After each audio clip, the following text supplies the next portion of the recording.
Whatever you're dealing with is what makes you strong. Where you think you're weak, where you think you're anxious, fearful, nervous, because you don't understand your value, because no one ever helped you understand that confidence and say, I am enough. These are the words of Ken Dubner. Welcome to Noble Warrior. My name is CK Lin. This is a place where I talk to other consciousness-centered entrepreneurs about their journey from warrior to commander to king to elder. We talked about their mental models and actionable tactics so then you can go out and build a future with greater fulfillment and impact. My next guest is Ken Dubner. He's a frequent lecturer at the UCLA School of Dentistry and the American Hypnosis Association. He's the founder of the Life Formula Method to help people break free from the self-imposed prison and step into their power. Ken talked about his superpower as a master hypnotherapist, involving his humor, involving his personality, involving his total openness about his history, which most therapists don't do. He said, I'm delightful, I'm engaging, I'm funny as fuck, so part of my superpower is my ability to make most people feel comfortable because I'm so upfront and irreverent about my own struggles because I'm so free and that want to be free like that. He's unapologetically himself. He wants to teach everyone else to do that. That's his mission in life. We talked about how he bulletproofed his mind, where he gets excited on stage, where everyone else gets frightened. We talked about transmuting your greatest weaknesses into your greatest strength. The 3 steps to fundamentally shift your belief system. We talked about how to foster owning your accomplishments, the psychology of confidence, the different levels of depression, being adaptive and maladaptive in life, the comparison between martial arts and mental health, and the safety protocols he uses to put people in psychological safety in minutes. Please enjoy my conversation with Ken Dubner. What started you on this path in the first place? Okay.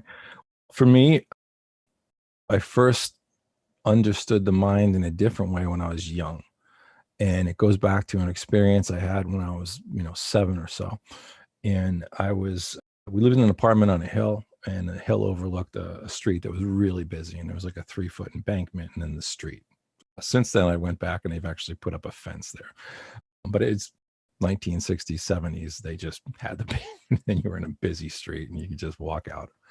And I'm sitting there and I'm 7 and I don't know what was going on. I think my dog had passed away on that street. I think he had been hit about 6 months before. And I'm looking at the traffic and I know how dangerous it is. And all I could think of was, should I jump? Should I jump in front of those cars? At 7 years old. 7 years old. Wow. And I still have a wonderful family. I think my parents are still with us and a great upbringing, kid in the suburbs. But I also have clinical depression, and we didn't know about it back then. We literally didn't know about it back then. This is about 1971, 72. But it's been part of my life since then. What that experience taught me was the world changes quite drastically, but it doesn't change on the outside because I was the same kid that day as I was the day before and as I was the day after. My parents were the same. My family was the same. The shift happened inside. And at a very early age, I realized something. I did something different. I used to call it going away in my head. Just get really withdrawn. And it seemed like I was looking at the world from far away and all the signs of clinical depression. I was too young to conceptualize it. But I knew that things could shift. And I knew it had nothing to do with the outside world. And that made me fascinated with the mind and how that happens. So at a very young age, I read psychology textbooks when I was in 6th grade. I just was fascinated with how that happens. But it gave me this advantage over a lot of people, even people that I meet now that are my age or older, clients that come in, the understanding that it's not the outside world, it's the inside world that makes the difference. That you can be having a good day, a bad day, but nothing's different. So many people think I'm having a bad day because of you. I'm having a bad day because Some circumstances. I'm at the effect of the outside world rather than the cause of my own understanding. And to get that at a young age was huge. It also made me fascinated with the mind. And I studied a lot about the mind, even at that young age. So depression has been a real big part of who I am. Mm, It's just part of who I am. And as I say, depression for me, it might be terminal. This depression may kill me one day, but today's not the day. And I may end my life. I'm in that group of people that one day may happen. And that sounds weird for people to just calmly talk about, but I'm not in my depression right now. I'm not in that brain chemistry issue. mm, mm, mm, So you could say depression is the canvas upon which my life has been painted. mm, mm, mm, And it's cost me dearly. Friendships, family stuff, relationships, business for sure. The behaviors that came about because of it to try and cope, in the ways that I avoided those feelings for a long time. mm, mm, mm, mm. And at the same time, it made me fascinated with the mind. And so in school, I studied. In college, I did human services, which was a psychology, sociology thing. I worked with mentally Sorry, ill. before we move on to Mhm. to can you zoom in on the depression state a bit? So, someone like me who is healthy, Mhm. and in my mind, every single human beings have thoughts, and but they're fleeting, right? So Mhm. they're more of a simulation. Like, hey, what would happen if I jump in from my car? It's like more like Right. a just how our mind works. We kind of project, and that happens. However, it doesn't stay there. It's like, oh, move on, next thought, kind of a thing. And it Mhm. wasn't so for me. I gained a lot more compassion and empathy for people with depression after I watch a particular video online. It says depression is a lot like having the weather following you around. It's just like looming Mhm. cloud, and it's not the person doing certain things. It's just there, and sometimes it lifts because of biochemistry or some mental game shift, Mhm. but you're living that cloud. So for those of us that may not necessarily have clinical depression, can you describe, like, how accurate is that mental image of having a cloud looming over you? Just describe that a little bit so that way, well, one, we have more empathy and compassion towards others that have it, and also have just a better understanding of what is it that we're talking about. Okay. And just to let the people know that are watching this or listening, we are going to talk about confidence. And we are going to talk about how the mind shifts. I'm talking about my journey. I'm not an expert on depression. I'm a fellow traveler. I don't work with people with depression. It's something Yeah. that you need to have a psychologist or psychiatrist work with. But my understanding, and I've helped other people to understand it. So I'm happy to talk. And I'm very open about my journey, Yeah. because it is my journey. And I just realized yesterday when I was thinking about it, 50 years ago, I had a decision to make and I made the right decision. And there's a picture of me with my son that I took before I told him the significance of it at that same spot, looking at that same traffic. Mm. So that gave a real closure to that experience. But there's so many ways to describe depression, and some of them I've heard are very elegant. There's two things about depression that stick out to me. One is clinical depression caused by neurochemical problems that need to be balanced. There are levels. I call it Dante's levels of hell. It starts at the level of I'm just not feeling great. I'm starting to question myself and I'm a little grouchy. And then now my body's feeling bad and all my aches and pains are coming back. And my wife will notice, oh, your bad wrist or your bad thing. You have three things that are bugging you. You're wearing all these braces. Are you getting depressed? Because the body starts to break down all the way down to the level of I just want to die. And that's it. And the only thing keeping me from dying is I don't have the energy to go do it.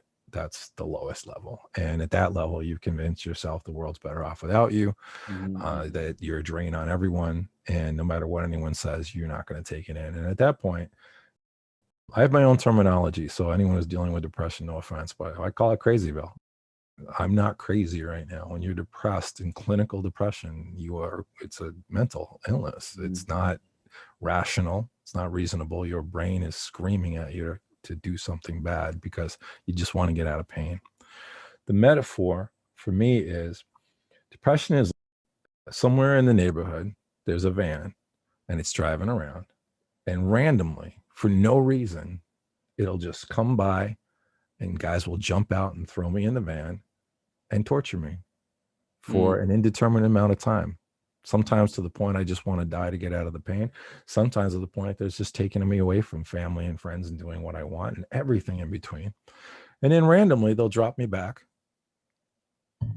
and I'll never know when they're going to come back again. But I can hear them in the neighborhood. They're there. I know they're there. And it's that feeling that says, even on a good day, you got to get a lot done because you don't know when the bad day is coming.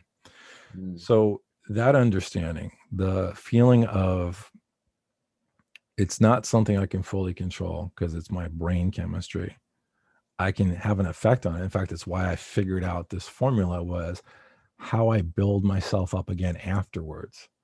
There's the depressive episode, but then there's the results, the disarray, the lack of confidence, the anxiousness, the social feeling of I don't want to talk to people, all the things that happen when you come back from being away for a while in your head, the having to rebuild some things, maybe a relationship, all those things that I've had to do have caused me to figure out how to do that. So everything I teach people, in addition to having been what I've learned through hypnotherapy and teaching people through 25 years of helping people, it's the result of battle tested doing it myself. This is what keeps me going on a bad day, on a real bad day. This is what keeps me alive.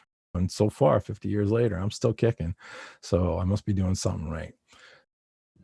That metaphor is one I think that some people relate to, but it's pain. It's just you're in pain. You're in emotional, physical pain. I wish the word depression was a different word because people think I've been depressed.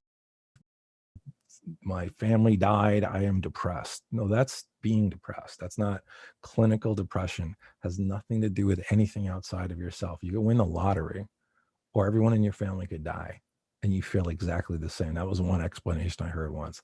Feels exactly the same. There's no hope. One of the worst feelings of depression is when you can't feel any pleasure, and people don't understand what that's. Numbness. Yeah. It's not even numbness. It's a lack of anything. And when you can look at your family and the people you love more than anything in the world and not feel anything, you're getting to the point where you're getting ready to go. Because what's the point of living then? We don't realize how much pleasure drives us until we literally can't feel pleasure in anything we do. And that's pretty torturous. So it is what it is. But as I say, we all, in the carnival of life, we all get to ride the carousel. We just have different rides. Depression's my ride. Everybody's got a ride. And having worked with people all this time, I don't care how well put together you seem on the outside, we all have something. Yeah. How you deal with your thing. That's it. It's part of your journey. That's it. Yeah, I really appreciate a few different point of acknowledgement on it. One is that vivid imagery of someone randomly take you out and just start to torture you and randomly drop you back in. That is a visceral. I don't know what that is. Never been kidnapped before. I hope I never experienced that. I have an idea. Holy shit. And then from that space, that's an extreme forcing function. How do you build yourself back up versus being a victim of it? Because at that point, the psychological safety is gone. We're like, oh my God, this is just my life. I can easily be a victim, or here are some of the ways I can build up my practices and cultivate this so that way I can remain resilient, strong. For me, man, it's part of this is everything's a learning and it's my choice. And like I was saying, because of what I experienced as a kid, I was fascinated with the mind, and it's my curse. And yet it made me study the things I did and then go to hypnotherapy school and then learn NLP and then do all those things and help people all around the world and different continents and different countries and see signs of it in my own son and my friends, and then say, okay, here's what you need to talk to this person or read this and find out about yourself. And this is what you're going through. Because nobody told me. I didn't know until I was in my 20s, and I figured it out for myself in college. Oh, that's what that thing called depression. So because of that, I had to do all of it. And I wouldn't be me without it. And so really your greatest curse. And by the way, if I say, what's your curse, CK, you have a curse. We all have a curse. We all just, your brain goes, yeah, that thing. Right. If I say it to everyone that's listening, what's your curse? You thought of something, right? For me, depression's my curse. But at the same time, I wouldn't be the person I am. I wouldn't have made the changes. I wouldn't have learned the things. I wouldn't have helped the people. So your greatest curse really can be your greatest gift. It's Yep. what you learn by dealing with it. And I live that philosophy. What can I learn from this? Because if I didn't, I come from the East Coast and I have a certain way of talking, and I'm trying to keep my language in an appropriate manner. But On this podcast, I don't need to. Filter free, man. you're walking down the street and you get a beat down, right? Randomly in life. That happens. Like I say, you're walking around a corner, somebody's got a big wet sack full of meat and just go whap right in your face. And what the fuck just happened? Yeah. I got some choices if I get a beat down by life. I can either learn from it or I just got a beat down for nothing. And Yeah. if I'm going to get my butt kicked, say I am being able to censor, if I'm going to get my butt kicked, I am going to learn something, because otherwise I just gave it away for free and I don't like getting my ass kicked. So when life does it, damn it, I'm going to make something out of it. I don't think that the world or the universe or God, however you want to define it, puts it there for you to learn from. I think it happens and you got a choice. Do I learn or don't I learn? And we always have that choice. So whatever your curse is, whatever anyone who's listening's curse is, my invitation to you is to ask yourself, how do I make it my gift? How does dealing with this thing make me stronger? What do I need to learn? So just like you were saying, you have a choice. It's the set mindset of, oh my God, I have this and that's it. I'm not going to change. And then there's the growth mindset that says, yeah, I will use this as a platform to move forward. Yeah. Depression, and we talked about how you define yourself, and we'll talk a little bit more. We'll get a little more in depth in this. Defining yourself as the emotional mind, according to my understanding, it's your identity. And you choose that identity. And so, am I somebody with a mental illness that may one day kill him? Or am I somebody and therefore weak and damaged? Or am I somebody who's able to go through a living hell in my brain and still come out standing? So I feel, because of depression, vaguely superior to a lot of people. And I've talked to people, and we belong to an organization with a lot of people that are very rich and very well professionals and great at what they do and highly successful, multiple businesses, legends in their industry. And I went and did a talk in front of them, and I just mentioned to them in passing, you know what, none of you fuckers really impressed me. And there was silence, because everyone who gets in front of that group, is the first thing they say is, it's such an honor to be in front of all you people, millionaires, billionaires, blah, blah, blah. And I said, I don't care how much you made. I don't care what you've done. Live for 7 days in my 7-year-old brain and don't jump in front of that traffic. And then you have my respect, because then I think you're tough. Until then, I think I'm superior to everybody. And I want everyone to get that. Whatever you're dealing with, it's what makes you strong. And if you've had a horrible life, if you've had horrible trauma, if you've been abused, if you have brain chemistry issues, whatever it is, the fact that you're still standing makes you strong, and not everyone else. Because this is a big part of my work, is teaching people how they're strong, where they think they're weak, where they are anxious, fearful, nervous about doing things because they don't understand their value, because no one ever helped them have that value. To give them that understanding, that confidence, and say, as I am enough. And as I am, by the way, I've got some things that you wish you could do and be because of what I've been through. So I am one tough motherfucker, man. I love that. Like I said, dude, this shit may kill me one day. Honestly, Not today. right. Not Today's today. not the freaking day, Not dude. today. I'm I very love honest. that. It almost sounds like a movie dialogue, really. So I really appreciate the way you say. So let me actually just highlight a few points. Mhm. On this podcast, we say a lot is your biggest wounds is the source of your biggest superpower. Yep. So I love that you literally just reinforced what we said. Mhm. And also the fact that you also did a reframe, right? Which on this podcast we say a lot as well. Whatever you think your biggest weaknesses or wounds are, turning around, it could be, or it is your biggest superpower. So case in point, like I would just make it personal. For a long time, I thought my insatiable curiosity was a burden, because at some point when I was younger, my parents, my teacher said to me, be quiet, shut up. Yeah. Too many questions. And then it wasn't until someone said, hey, actually is an asset. And then it was like, what?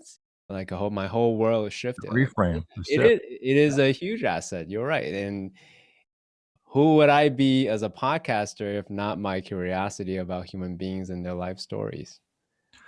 There's so many people that have been told not to be something, or that what they are is bad.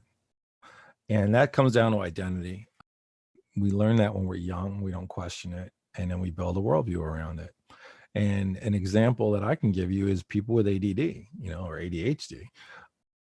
When you are young in school, that is a very negative thing. You're supposed to be regimented. Don't do this, don't do that. My son's literally gifted as a genius, but he was very hyper as a kid. And the report I got from him and for him in second grade was he's really intelligent. He answers questions on a depth that I haven't seen any child his age answer. And I knew his sense of humor, because I have a background when I was younger as a comic, was far beyond somebody his age. I knew he was intelligent, and none of them understood it because they saw it as a deficit. He wasn't able to sit still. The big report he got was he fidgets his foot and that distracts the other children. And I looked at her and I said, so wait, you're telling me that he can answer questions on a deeper level, but you're concerned that he fidgets his foot? And I was not a happy camper at that moment. And then you fast forward to look at entrepreneurs, look at successful entrepreneurs, look at how many of them define themselves as having ADD. It's actually a plus for many people if you learn to harness that power of hyper focus and the ability to, go through so many things at once, and the excitement. All those things can be pluses. It's just, how do you learn to use it? And one of the differences between me and, I think, the way people are classically trained psychologists and psychiatrists, and there's numerous methods of helping people, and all of them have their strong points and their weak points. I think one of the weak points of many schools of psychology was that it was looking at people as damaged and classifying them. I am a person with clinical depression, and that's the box that I would be in. But that's not the whole me. It doesn't cover the strength of it. It's all about the weakness. I have this symptom, this symptoms, this symptom. So we look at people as a group of symptomologies to be fixed, rather than as an individual to be honored and enhanced, and say, okay, where is it adaptive? We talked about that. Where is it adaptive? Where is it maladaptive? That's the only question. Is it adaptive? Is it maladaptive? It's almost as if certain schools of psychology, it's about making you not be weird. Just They want be, to normalize you somehow. yeah, let's be normalized. You're a DSM, blah, blah, blah, blah, blah. And I've had arguments with friends that are psychoanalysts and stuff where I've said, we're not a collection of symptoms. We're a human experience. But in saying that, I have my own understanding, the formula by which we differentiate and build our reality. But the difference being, it's not about, are you broken or are you fixed? It's about, you doing this. Is it adaptive? If not, try shifting the formula. That's it. And then see what happens. There's no value judgment. You're not broken. You just need to change some stuff, or you wouldn't be talking to me. That's how I greet people. I really appreciate you saying that. So these days, I actually study a lot of Tao Te Ching and I Ching, more of like spiritual texts from China, because that's my heritage. So I want to understand that a little bit more. And a huge part of when it comes down to it, it basically is, you said it beautifully, but in your own way, it's adaptive versus maladaptive. If you are going against nature, a la maladaptive, or your internal nature, whatever it is, your subjective reality, then stop doing it. Right? Change the formula. Change the formula. If you're going with it, going with flow, and there's a lot of different various language to describe essentially the same thing, being adaptive, your subjective reality as well as your external reality, then keep going. So it's essentially, I love that you summarize the wisdom of to adaptive to maladaptive. That's it. The Tao and all of that, they're just basically ripping me off. No, I'm just kidding. They just said it 2,000 years sooner, but they were totally quoting me. There is no, one right way. And all teachings, it's like the 10,000 names for God. Like I said, That's right. We're all going towards the same center. And if you look at my methodology, if you look at other methodologies, you'll see there's similarities. I didn't reinvent anything. I just figured out the connection that makes things work and change work in a way that I can explain to other people that aren't wonky head people like us that love to talk details, and just say, hey, I need a simple understanding. That's right. I don't need all of that. The way I talk about what I do is, if we're going to talk about a martial art, so we're going to take the Eastern thing. So any martial art has this beautiful history and all bits of it. And part of the martial arts is self-defense, but it's not all the martial arts. There's a whole bunch of art to it. Anyone who's ever done a martial art realizes there's much more to it than just learning how to defend yourself. Having said that's important part of most martial arts. You can learn the whole art form of hypnotherapy and neurolinguistic programming and whatever else. Actually, if you don't mind, just Mhm. stop on that point a bit. Yep. Are there distinctions between hypnosis and neurolinguistic programming? Yeah, I'll get to that. Okay. Okay, thank you. So you can learn all of the art form, or you can just learn self-defense. And this to me is teaching someone self-defense. There's 80,000 ways to form a hand and do this and hit somebody and all of that. Or you can just teach someone to punch someone in the throat, and that pretty much will do the job. So what I do is I take the basic 20% of what I know that gets me 80% of the results with everyone, and I teach people that. And I don't get into the deeper stuff unless I need to for them. If that person needs that. But again, 80% of my results is done with very few tools, but I'm really good at them. Just a martial artist will tell you, I know 7 different moves, but I am real good at them. I am aware of 1,000 and I can do them. But put me in a self-defense, I'm going to use these 7 moves almost everywhere. That's Yeah. what I'm doing. I appreciate that. Bruce Lee came to mind. Yeah, this is my Jeet Kune Do. Yeah, he invented Jeet Kune Do. I Exactly. actually studied Jeet Kune Do with Dan Inosanto's student a long time. I'm a horrible martial artist, but I loved it. But it's that part that says take what is useful and disregard the rest and build it, because part of what I do with people as a hypnotherapist involves humor, involves my personality, involves my total openness about my history, which most people who are in therapeutic situations don't do. I'm informed by my experience. So that's my Jeet Kune Do. Everything that's happened to me informs me, and I'm going to tell you about it if it helps you. I'm not going to hold it back. I'm also going to look at, where are my strengths? I'm delightful. I'm engaging. I'm funny as fuck. I can do all those things. I know that because I was a comic when I was in my 20s. But I also know that because I'm very good at making people at ease. Part of my appeal, my martial art, if I was going to say as a therapist, part of the thing that I've helped other therapists to break from, because I have people that come to me to learn this that are therapists who literally say, I can't tell anyone I'm learning this because it's not therapy as defined by my organization. But it always helps them improve, just like Jeet Kune Do would take a Taekwondo person and help them learn other aspects so that they could be a more complete martial artist. And one of the things I find is I'm helping them be themselves, just like I help my clients. I'm helping them say, hey, just be unapologetically you. That's what I do. I'm unapologetically me.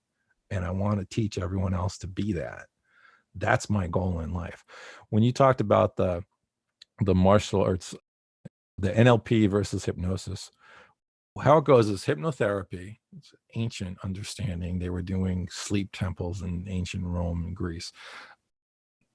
Trance experience has been codified over time by different hypnotherapists. And one of the foremost hypnotherapists of our time or any other time was a man named Milton Erickson.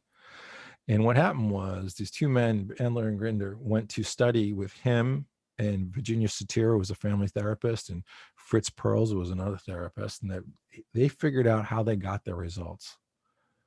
Erickson said, they can tell you better how I do what I do than I can, because I just do what I do. Practitioner versus more of a theorist. They figured out the nuts and bolts. They went, here's what. So they modeled. NLP is about modeling successful understandings of the world.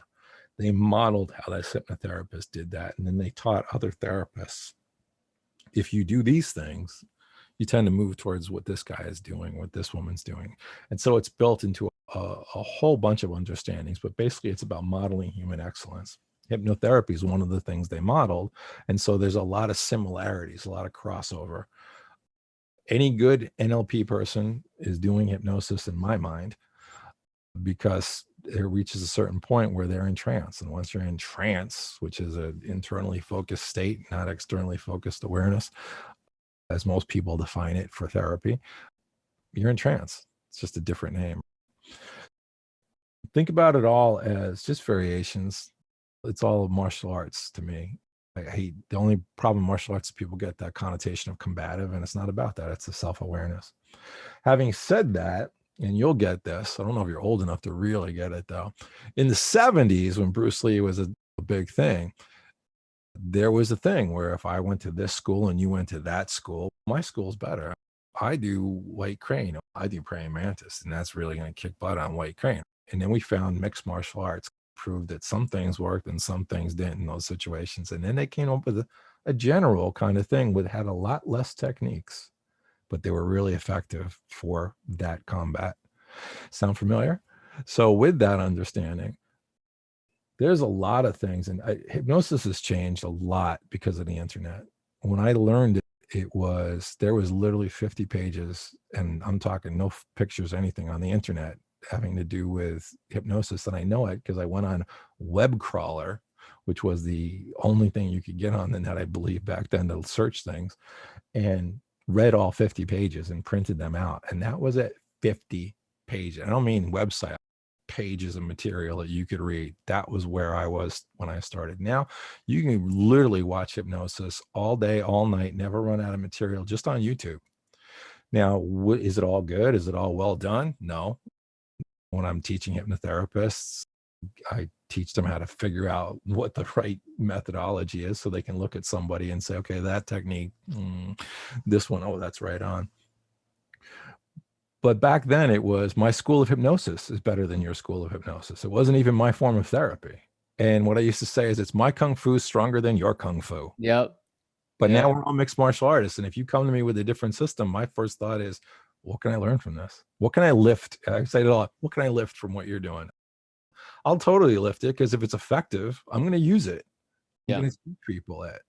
And that's another part of why I came up with this. It was about, what have I noticed? It may not be what I was classically taught, but it's my understandings.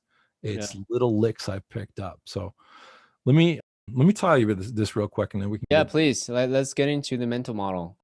Since we're gonna do video as well as audio, so for those people who are not watching this, maybe you can visually describe what we're looking at. All right. So behind me, I have what looks like a diamond, and I call it the life formula method. It's really life's secret formula. It is how we create meaning in anything, and therefore where behavior comes from. And so if you were to look at it, you'd see a diamond, and on the outside of the diamond shape is what's called external reality. It happens to all of us. We're in the same room, we're having the same experience. But then there's internal reality that's inside that diamond shape, and that's the meaning, subjective reality that I make out of it, that you make. And it's different for everyone. Same outside circumstances, we create our own meaning. And that was my lesson when I was a kid. So there's 4 points to a diamond. And so on the left point of that diamond, you'd see what's called body. On the right point, you'd see perceptions. On the top point, you'd see logical mind. And on the bottom point, you'd see emotional mind. And there's only 4 parts to what I teach. And it's those 4 parts. Your body is, what do you feel like? Your perception is, what are you focused on? The shortcut to your logical mind, it's your self-dialogue. And your emotional mind, well, that's your deep beliefs. That's your emotions around any experience. You take those 4 things, that creates a formula. You change any part of that formula, the whole formula changes. So I'll give you an example. Somebody is told they're going to be on stage, and they're going to hand me a pen, and I've got to talk about a pen for 10 minutes, make it entertaining. We have 300 people in the next room. Go. Well, for the average person, studies have shown that's almost as scary as death itself, even more to some people. I'm going to be in front of people, and I got to talk, and I don't even know what I'm talking about. But at 25, I was a stand-up comic. And then I did stage hypnosis for years. And then I've talked in front of loads and loads of crowds of people in the hundreds. So for me, it's a day at the beach. I enjoy doing it. I get a different meaning. You tell me that, and I'm saying, yeah, that's going to be great. I'm going to have a great time. Why? Because I do different things with my body, my focus, my logical mind, my self-talk, and I have different beliefs around that experience. And therefore, I get excited where someone else gets frightened. So how does somebody get stage fright? If you want to die on stage, here's how you do it. Somebody says, you're going to get on stage. And logical mind, that's self-talk. Usually when that happens, somebody who doesn't like getting on stage, usually expletives come out, something like, oh, fuck, oh, shit. It's funny how even the people who are the straightest sounding human beings, when I really get inside their heads, they have the same robust conversations as I have on the outside. So we tend to, in crisis, say something like that. Oh, God, oh, shit, oh, I got to get on stage. So that's the first thing we're doing. We're saying it, and we're literally saying it in that tonology in our own mind.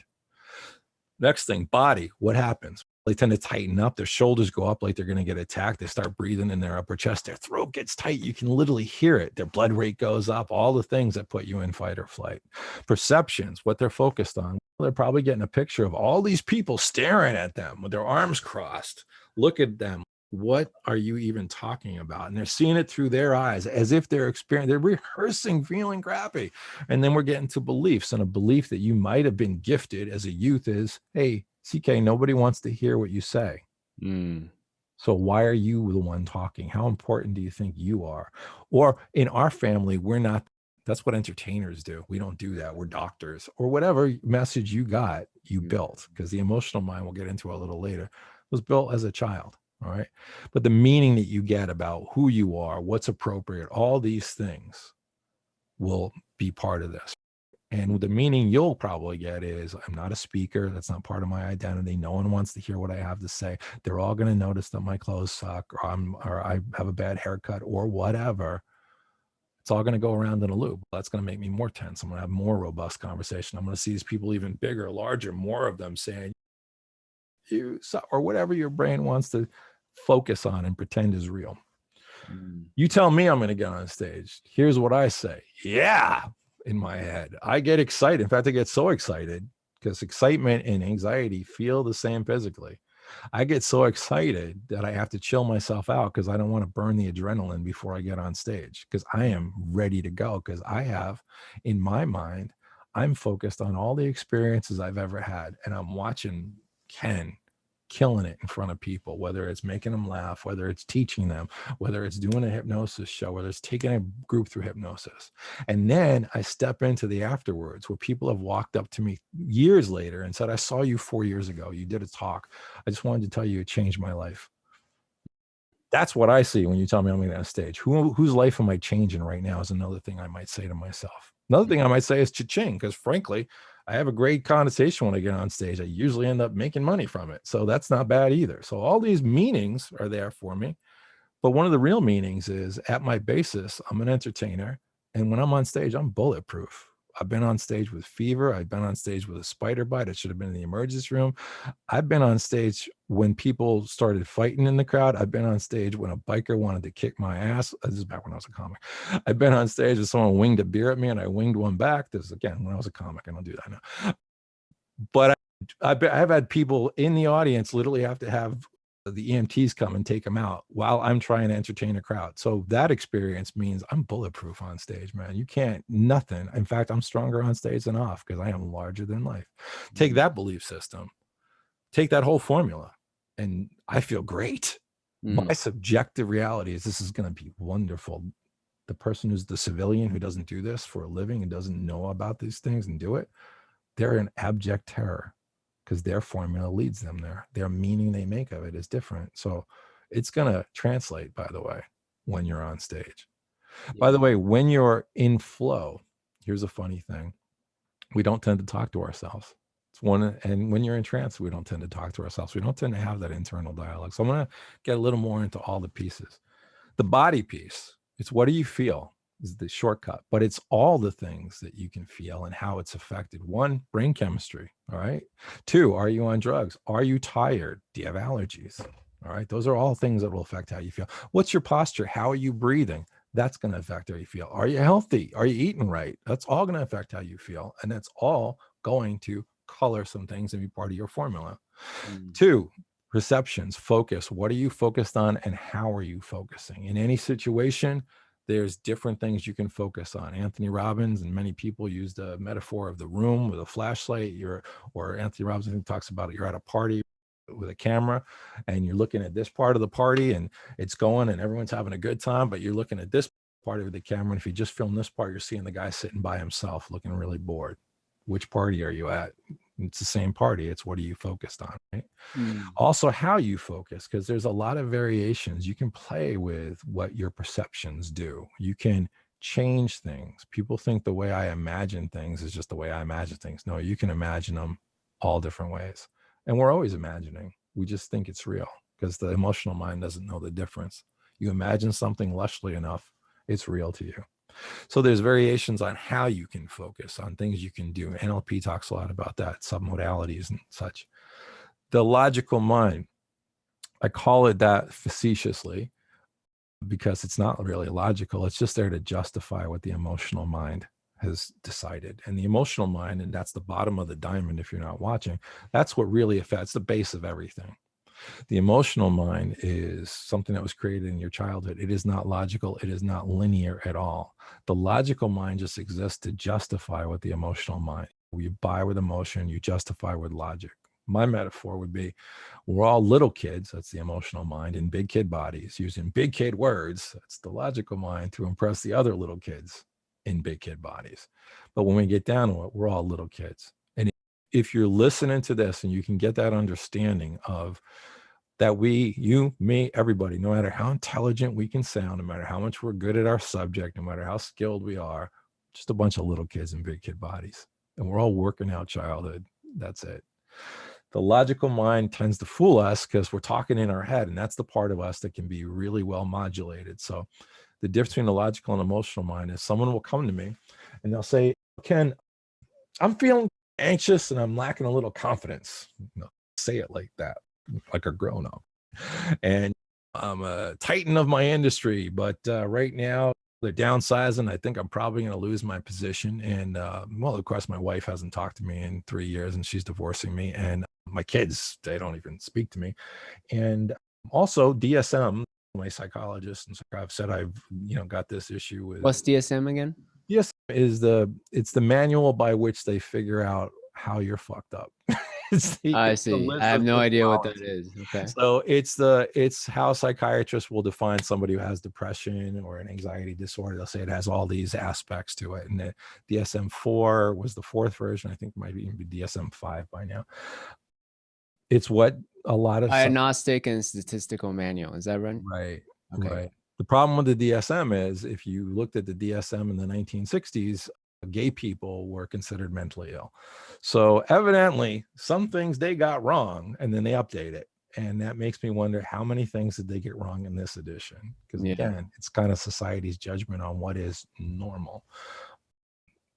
So they'll say all these things to me and it'll sound really reasonable. And I'll listen because I want to be respectful, but I'm listening for something else. I'm waiting until they get to the moment where they just stop putting up the false front, where somebody goes from saying that well-modulated thing and almost looking at me like, so what are you going to do? These are all the reasons I'm screwed up. And they almost feel proud. And then they stop and they say, you know what it's really like? It's like I'm a used tissue. I'm a used toilet paper. They don't even flush me down the toilet. I'm in the wind. That's how little I mean to these people. And that's not logical. And that's not real. You're not really toilet paper. But when I say it, I've yet to have somebody not look at me and not go, because we felt that way. The emotional mind does not communicate in logical patterns. It says things in metaphor. That's a metaphor. Metaphor is one of the easiest ways to communicate with the unconscious mind if you're not a hypnotherapist. Listen for people's metaphors and realize that there's a little child in there. That's the biggest part of what I teach civilians on the emotional mind.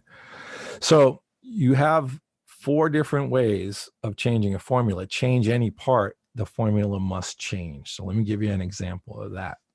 All right. The example would be if I gave you adrenaline and I didn't tell you, you'd have some things happen. So first thing would happen, your heart rate would go up. Your blood pressure would go up. You'd start sweating. You'd breathe faster. Physical things would be changing. You're going to try and have a logical meaning for that. And if you're my age and you haven't been working out for a while and you're eating too much ice cream, you're going to say something like, am I having a heart attack? Yeah. And therefore, your perceptions are going to focus on every body sensation that indicates I'm having a heart attack. Every heartbeat. Is it faster? Is it slower? Is it more? Do I feel like tearing in my chest? And guess what? If you focus on something long enough, you can imagine a lot of things.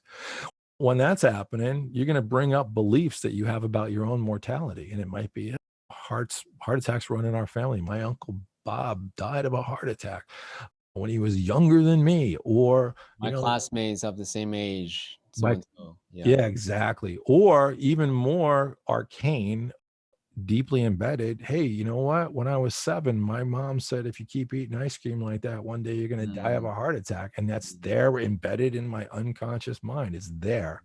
That mm, belief is there, and I'm going to bring it up. And it's going to go to the identity that says, I'm not a healthy guy. I'm in my 50s. This is probably it. I'm having a damn heart attack. Mm. mm, What's going to happen then? My heart rate's going to go. My body's going to respond. I'm going to have a more robust conversation, as I call it, in my mind. I'm going to focus even more. It's going to yeah. go around and around. So what do I do to get you out of that? I can do one of 4 things. I can change the body, the focus, what you say to yourself logically, or I can change the deeper meaning that you're putting to it.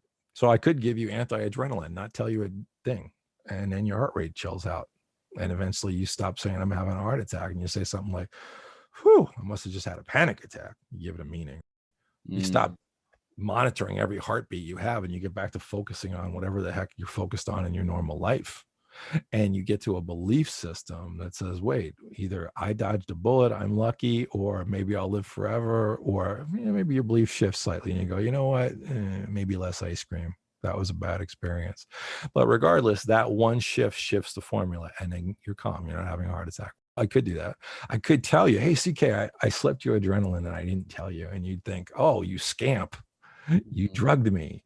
And when you got done thinking about all the things you're going to do to get back at me, you'd say, hey, I guess I'm not having a heart attack. Now, your heart would still be tripping. You still got the adrenaline, but now you have a meaning that makes you feel good. I'm not. This idiot gave me adrenaline. And therefore, again, your focus might be like, oh, Ken, when it comes around, I got some fun stuff to do to you. Or it might just be, oh, I'm relieved and let me get back on with my day. Or for some of us, maybe like, how interesting. I guess this is what a heart attack feels like. Let me explore it. Does depends on the meaning you give it. And the meaning again will shift. The meaning will be maybe, hey, don't trust Ken too much when he gives you something. Maybe that would be the meaning, or I shouldn't trust friends. But the meaning of I'm having a heart attack would shift. That's yeah. another way, right? I could shift your focus. And one of the things I tell people is when in doubt, fake a seizure. And what I mean by that is if I fake a seizure, pretty much 99% out of 100 things that you could be thinking about suddenly become less important. You will focus on me now. You will focus on, oh my God, is this guy foaming at the mouth? What's going on? Now, obviously, I'm not saying if you have, I had a friend die from epilepsy, so I'm taking it very seriously, but I'm saying it from the point of if you do something drastically different and you change someone's focus immediately, their belief system isn't kicked in anymore about mortality. Their belief system about I'm here to help people and I've got to help someone in need. And that guy's really in need. I might have my heart tripping, but this guy's on the floor rolling around. I'll still have this adrenaline stuff, but I'll give a different meaning to it because now I'm doing this to help them. Oh my God, I better call an ambulance. I'll be focused on helping you now. Or we could change the deep beliefs. We could do therapy about it. We could get you past the part that, yeah, it runs in your family, but guess what? Your Uncle Bob was uncle by a marriage, and your identity is you're a guy who's been living in a world in which we have things that they didn't have 30 years ago. So that part of your identity. And by the way, you're a survivor. You've survived all of that. It's a big one with me, bringing up all the times you survived and then projecting it into the future of that you'll survive this. Whatever change we want to bring, we bring it on a deep level. Therefore, when your heart starts tripping out, you just go, how strange, my heart's tripping out. Let's get on Yeah. with my day. Change any one part of that formula and everything shifts. That's why it's a formula.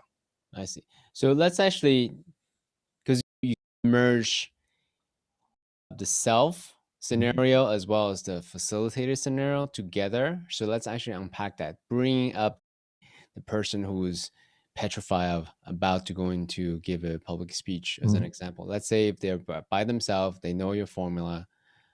What like tactically, what would you recommend to do as a way to disrupt the downward spiral of being freaked out about, being nervous about going on? Oh, we could take it any different way, but I'll give you an example based on a friend of mine that is a speaker and a very successful speaker and very talented at being a speaker. And he told me, hey, one day I was at a conference, because I'm always asking people, where's your challenges?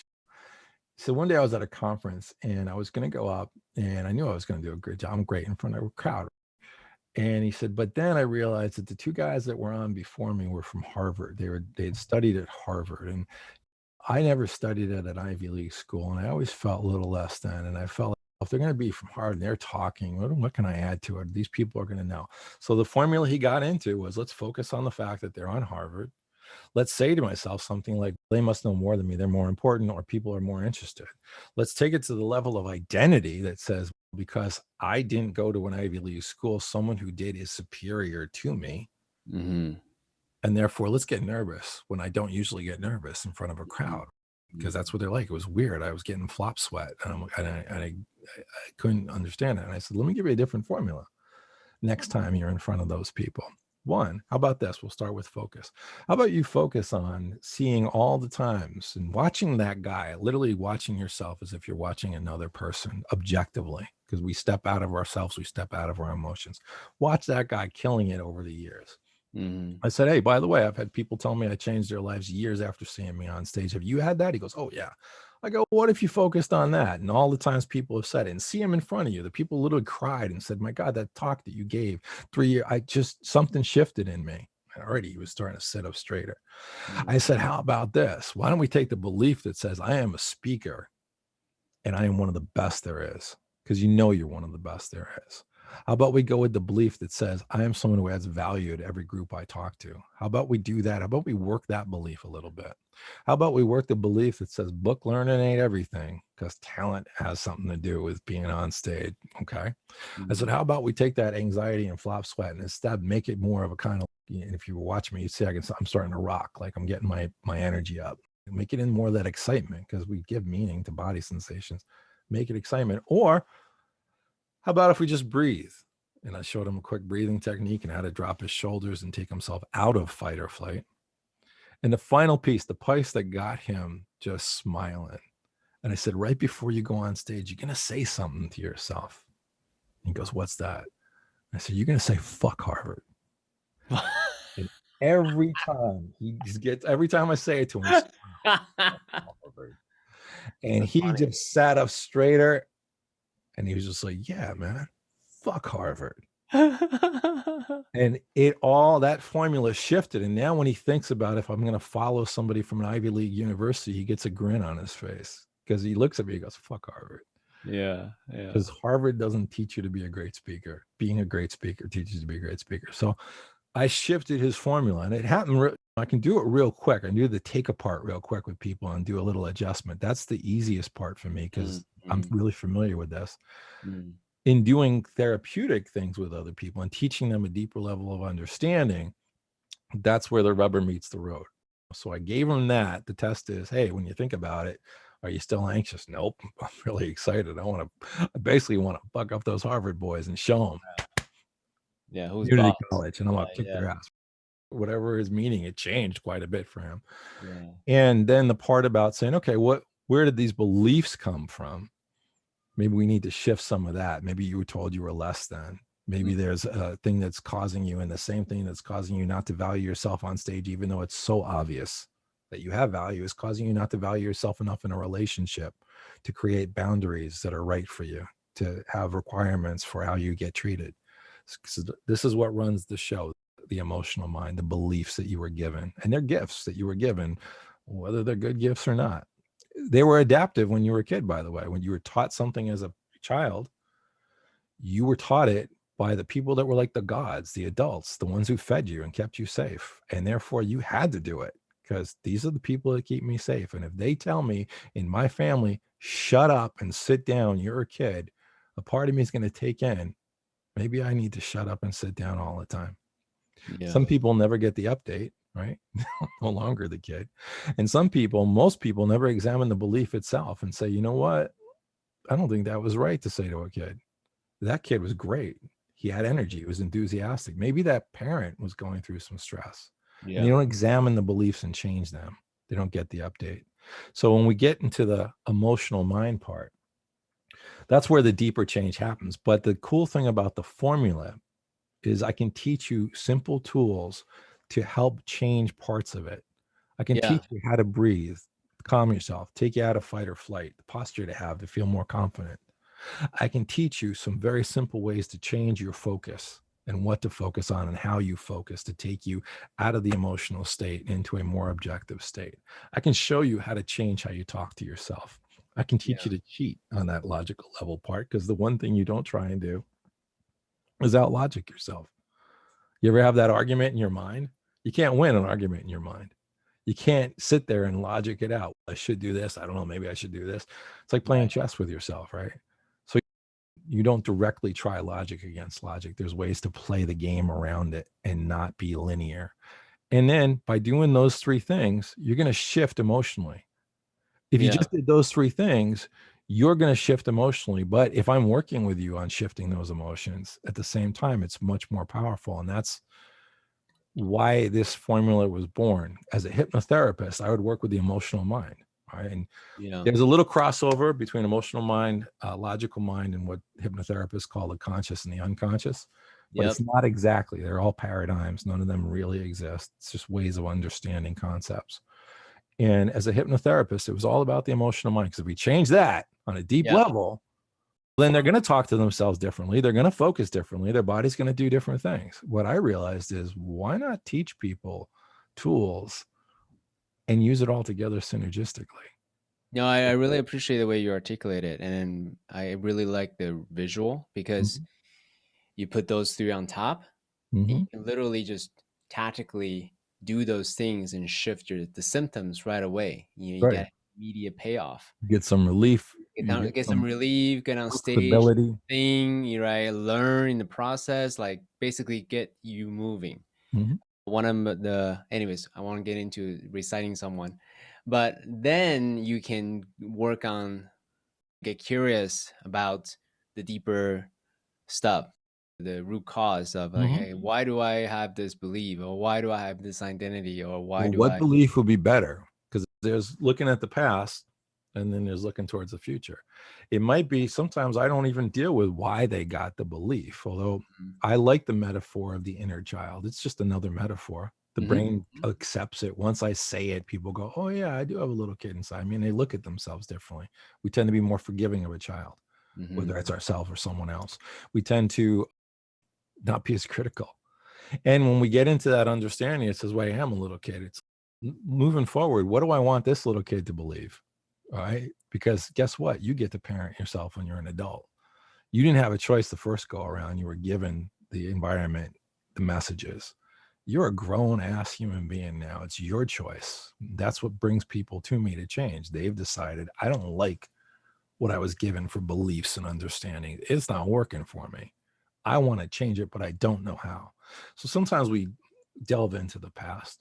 Sometimes we don't. Sometimes it's all about, hey, let's move you to the future. What beliefs would you want? What beliefs does this person need? And part of the artistry, because there is an art to helping people change, is what I bring to the table as a change worker and my life experience and all the skills I've learned and the parts that I can't even define to you. And part of it is the understanding that says, look, there are certain techniques that I can teach anyone that'll make a dent, a huge dent, and sometimes will be enough to change right there forever how you move forward in that aspect of your life. Yeah, I really love that. So before we go into the fundamental identity shift, you had talked about the body, the logical mind, the perception. What are some of the ways that you advise people to reinforce, to exercise that muscle, to anchor, right? Using an NLP term, to actually anchor those core beliefs before going to the deeper level fundamental belief. So I wouldn't say it's anchoring. It's more of using these parts of yourself effectively. It's more of learning some techniques that you can use. And to go back to that martial arts metaphor, it's, well, where do you hit someone? How do Mm-hmm. you form a fist? That's a percussive, all right? That would be one part of a martial art. How do you lock a joint? How do you take someone down? Now we're into the grappling part, right? Mm. Wing Chun, if we're going to get real esoteric, that's close fighting, right? Yeah, yeah. Wando is far fighting. Well, those are two slightly different skill sets, but I probably got 3 kicks and 2 ways of punching someone and my favorite way of choking someone out. And I probably would be practicing them a lot. So what's your version? Again, sorry for the combative imagery. This is noble warrior. They're Oh, it's used to the perfect. Yeah. martial. Yeah, they're used What to am I the whole saying? idea You're right. of you. You're right. The whole idea of noble warrior, just for clarification, the whole idea of noble warrior is treating life as a discipline, right? Perfect. As an art. So we practice continuously the different disciplines, the different skills, so that we can actually create a life that we want to have in life. I love it. All right. So I'll give you 3 little tools real quick that you can use. All right. Tool number 1 is the body. And we got to notice the body. And one of the big tells, because the body trumps anything. As I say, if you can have the best thoughts, you can talk to yourself about, you have the wonderful beliefs, be focused on great stuff. But if I put my hands around your neck and I start squeezing, in about 2 minutes, you got issues, and I don't care what you say to yourself. Just that's it. Body trumps it. And brain chemistry is what taught me that. It doesn't matter. It reaches a point where nothing else is going to work when somebody has clinical depression, because they've got to shift the brain chemistry, and then everything will start to shift. So the body trumps everything. So let's start with the body, because when the body is in fight or flight, everything else kicks off. And you got to remember, fight or flight's a good thing. It was designed to help us survive. It was literally, you're a caveman. Over there's a rustling in the bushes. I'm a little interested. All right. Now there's a growl. I'm a little concerned. Now there's something with teeth, and they're big. They're sticking out like that because it's a saber-toothed tiger and it's starting to come towards me quickly. I got some choices. Do I pick up a stick and fight? Do I run? It's actually fight, flight, or freeze. Or do I freeze in place? Those are the 3 choices you have. What you don't have is a choice to make a logical understanding of what the best way to understand this animal is as it hurtles towards you, and what's the best thing I need to do. Because at that point, you're tiger meat. All right. That person didn't breed. The one who did that didn't breed. The one who immediately went to something else, do it, do. They survived. It's hardwired into us, and it's great. But how many times in your life is a saber-toothed tiger coming at you? How many times in your life is it really an existential threat that you're confronted with? And how many times in your life has it been something that was maybe monetary, relationship-wise, blah, blah, blah, but it wasn't going to kill you? Fight or flight is designed for, it's going to kill you. I'm on a 3rd floor. A tiger comes in. Do I jump out the window, or do I grab a pen and try and shove it into its eye? Those are my choices. And I don't have time to think about it. And it might not make the right choice, because fight or flight's not about thinking deep. It's about thinking fast.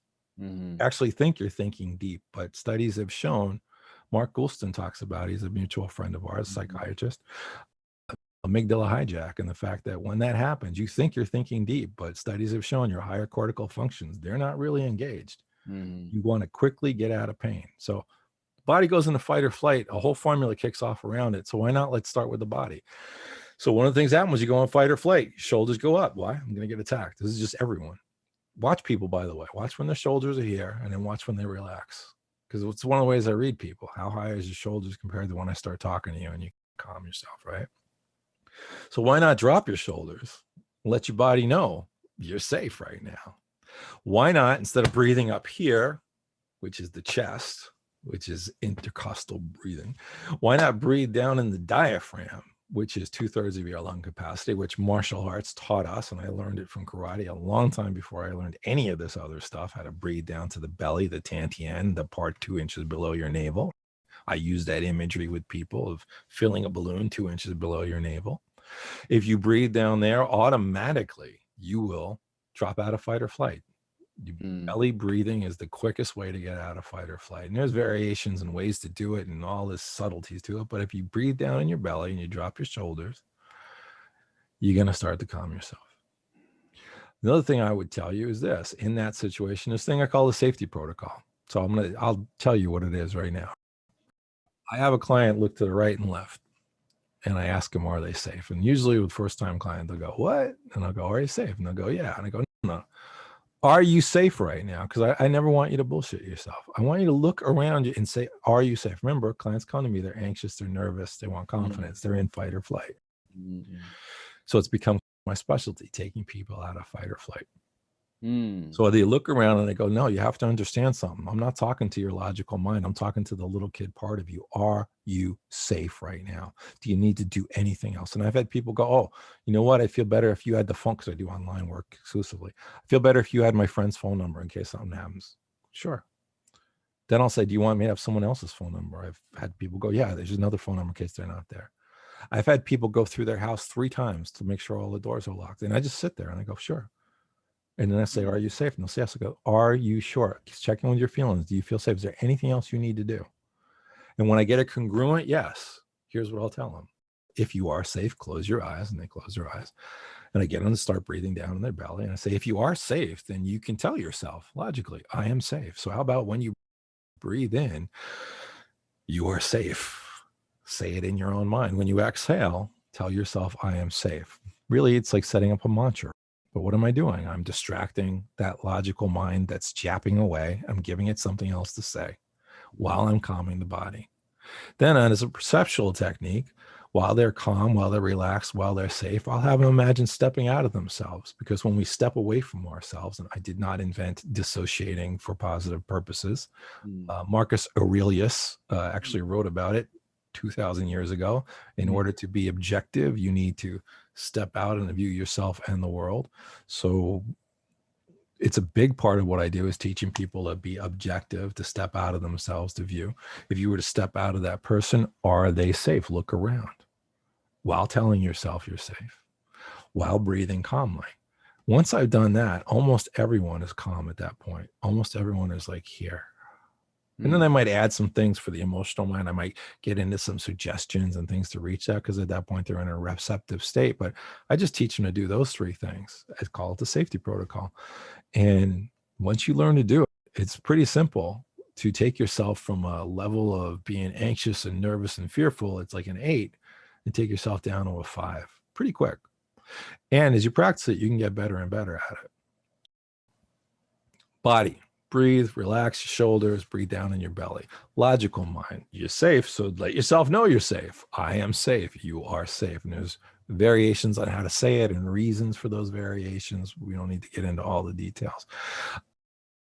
Perceptions. Let's focus on stepping out of yourself and floating up and seeing that person's safe right there, that they're fine, that where they are right now, nothing's going to hurt them. And the reason we're doing it is because if you're anxious and nervous, and you tell me that you are safe, then I'm going to say either you're a liar or you're stupid. Because if you're safe, why are you anxious and nervous? Well, because the little kid doesn't feel safe. And until the little kid feels safe, it doesn't matter. Whatever logical reasons they should feel safe. But they're only going to feel safe when they're calm, when they're reminding themselves they're safe, when they're stepping out and observing that they're safe. That's when the little kid says, and the final thing I'll have them do, and this gets to the emotional mind, is they'll say, now, since you're standing next to this person, view them through loving eyes, like you're their best friend. And there's probably something they need to hear right now. Imagine putting your hand on their shoulder and tell them what they need to hear. And then I'll have them step back into themselves and open their eyes. And I'll say, hey, did you get a message from your own mind when you say, I'll tell them what to say. And invariably, they come up with something great. And most times it's along the lines of, you are safe. It's all going to work out. You got the skills to get through this. They already knew the answer. They just weren't running a formula that would get them to the answer. So that's emotional mind now. I'm having them talk to that part of themselves, that little kid really, and saying, hey, here's the reality. You're okay. You're not a bad person. You're worthwhile. These are the things that people tend to say. And the emotion that comes up from those simple statements, because it's not me giving them a statement. I'm not doing hypnosis at that point to hypnotize them to feel worthwhile. Yet I am doing hypnosis because I'm taking them into a part of their mind, and I'm letting them, because I'm all about self-efficacy. That's why I want to teach tools. I don't want to be there all the time. I want you to learn the tools so that I can help you and then move forward and help other people. And then hopefully you've changed to the point where you are affecting other people too. I really appreciate this. Thank you for sharing. You walk us through the entire thing. So some follow-up questions, right? You got it. So say they're at your office, you help them with through your facilitation, masterful facilitation. They're now calmer. They allow themselves to hear their subconscious or talk to their subconscious. On the fundamental level, you're safe. You're worth it. You're lovable. You're good enough. Beautiful, simple, profound statements. And in that moment, their way of being shifts, right? When they drive home, inevitably circumstances happen, neurotic thoughts start to arise again, and this is a new muscle, right? Yeah. So they're going from unconscious competence or unconscious incompetence to conscious incompetence to conscious competence to unconscious competence, Which is mastery. which is mastery, which is what you're And demonstrating that, right by the way, is taken from NLP. You know, now. Oh, is it? Oh, I did not know that. Okay. And I love I use that analogy with people that you get to the point where you're walking the walk. You're not thinking about it. First, it's clunky. It's conscious. It's clunky. Like you said, you unconsciously incompetent. I don't know it exists. I don't know I can do it. Conscious incompetence. Now you've just told me something. The podcast, I've listened to it. Now I know there's a way that I can change. I don't know how to do it. I'm incompetent. You practice, you become consciously competent. I can do it, but I have to think while I'm doing it. I'm a little kid. I can get up, I can stand, but I have to just fall, and I fall forward. Walking is falling forward and continually catching yourself. But try thinking about that when you're walking. You'll probably stumble because you learned that lesson so long ago. Now walking is just, I get up and walk across the room. There's a million micro movements that have to happen for you to get out of a chair. You don't think about any of them. If you did, you'd be like the centipede. The old thing about the millipede was walking down and the grasshopper said, how do you do that with all those legs? And that millipede was paralyzed for the rest of his life because he couldn't figure it out. I look at it as, yeah, that's the opportunity to learn. Here's the one thing I miss about doing office work in LA. Because I exclusively, before COVID, I had already moved out of the office and I was just doing online because I can reach people around the world. It's LA traffic is horrendous, as anyone who lives in LA knows. So there was always going to come a time where a client would show up late. And when they were late, they were anxious. And if they were late and they were texting me, even better. And so first I would say, don't text while you're driving. But I could tell they were really anxious. And they'd walk in and they're 10 minutes late and they got only so much. Dude, I'm so sorry. Traffic was horrible. I'm really sorry. And I look at them and go, I am so excited. And they go, why? I go, because you're pretty jangled. And they go, yeah. I go, what do you think? You're at an 8? And they go, yeah, I'm going to bring an 8. I go, good, bring it down to a 4. And I just sit there. And I go, you tell me when you're there. Because they've learned how to use the tools. So they get to practice the tools. So everything is a learning. So when you go home and those thoughts come up, it's your chance to practice. So I tell them, look, it's never a straight line to change. It's always going to be ups, downs, all arounds. So when those thoughts come up, use the tool.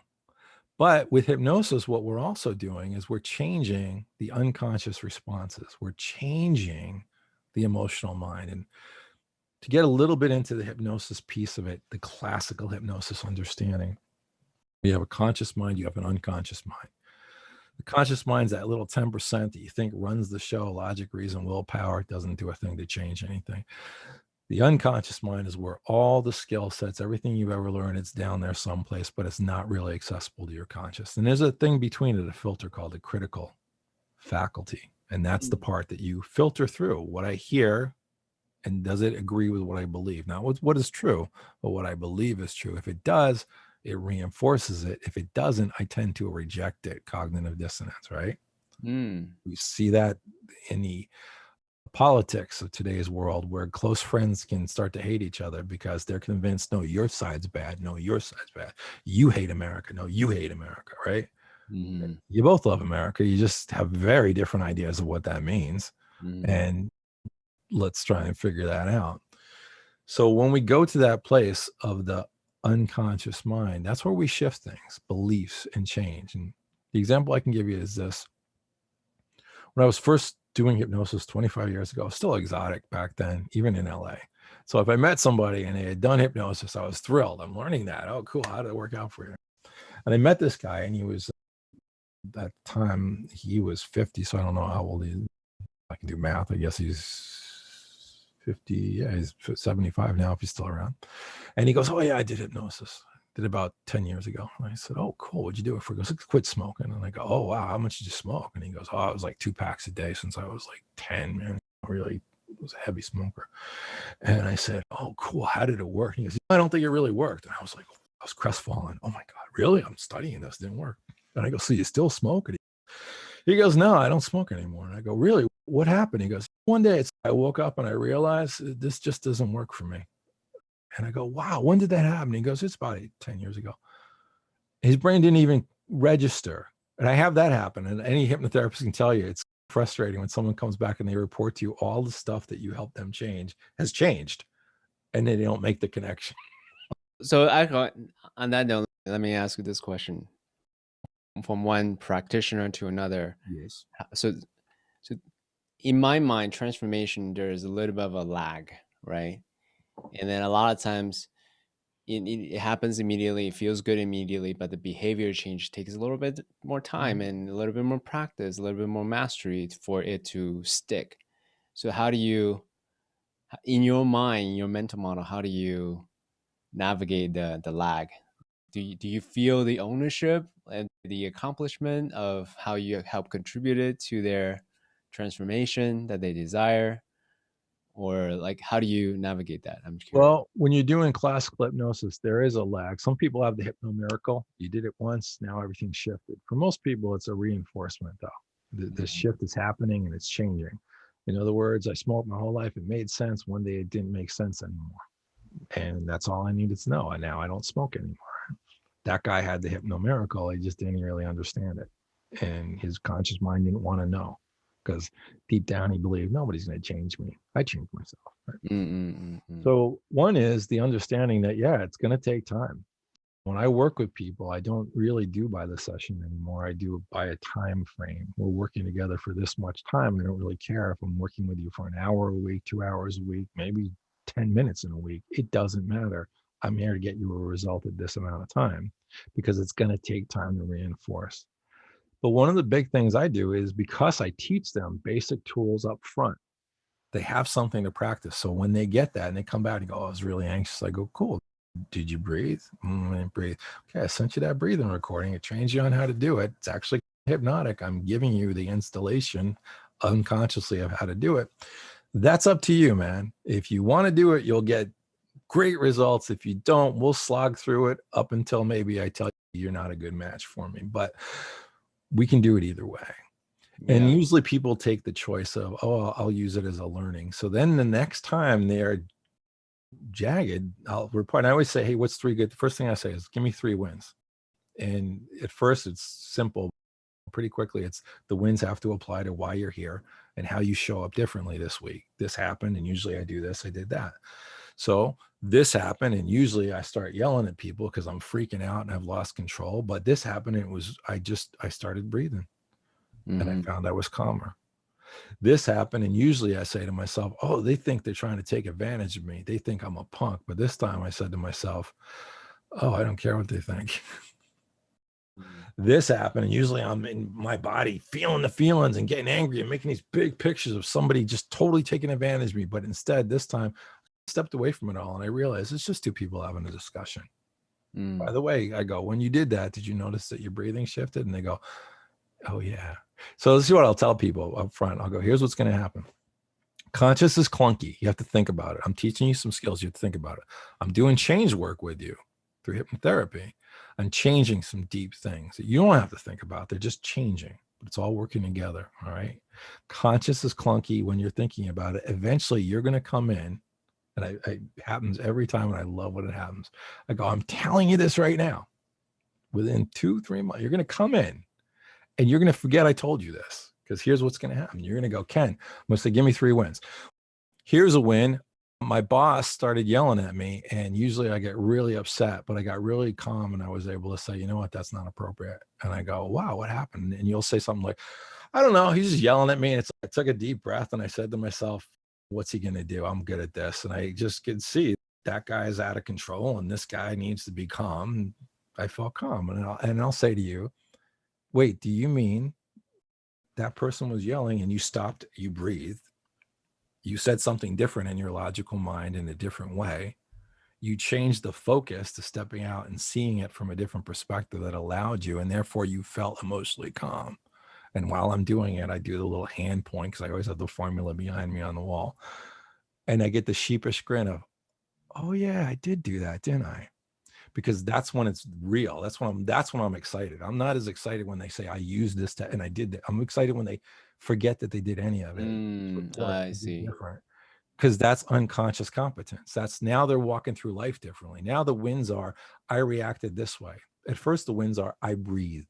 I Mm, did this technique. It helped. It took me from a 7. Eventually, it's no longer about any of that. It's this guy yelled at me and I just was so chill.